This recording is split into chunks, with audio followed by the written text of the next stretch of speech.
ዛሬ ባንተ ላይ ይሆናል። ወንድ ሐላባራባ ሼላ ባራባራዲያ እንግዲህ ሰው በጌታ ፊት ሲመጣ ሶስት ነገር በሕይወቱ ውስጥ መኖር አለበት።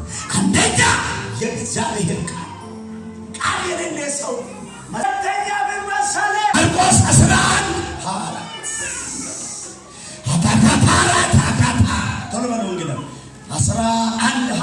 ማርቆስ ስለ እምነት ይናገራል። ስትጸልዩ በእምነት ጸልዩ። ዝም ብለህ ምን አትበል።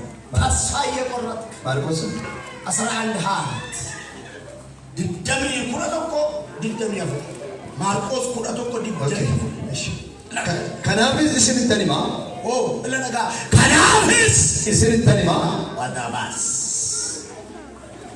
ወንድዩ ዋን ከለተን ዋን ጋፈተን ሶንዱማ አካ ዋን ፍለተንቲ ለካ አመና ለነጋ ዋን ከለተንስ ዋን ጋፈተንስ አካ ዋን አርገተኒ አመና እስኒ ተውፍሲ ጅራ አመና እስኒ ተውፍስ ጅራ ብዙ ሰው ይጸልያል እንጂ የጸሎት ሂደት ብዙ ሰው ይጸልያል ግን እምነት የሌለ ሰው ደግሞ በጭራሽ ኢየሱስን ማየት አይችልም።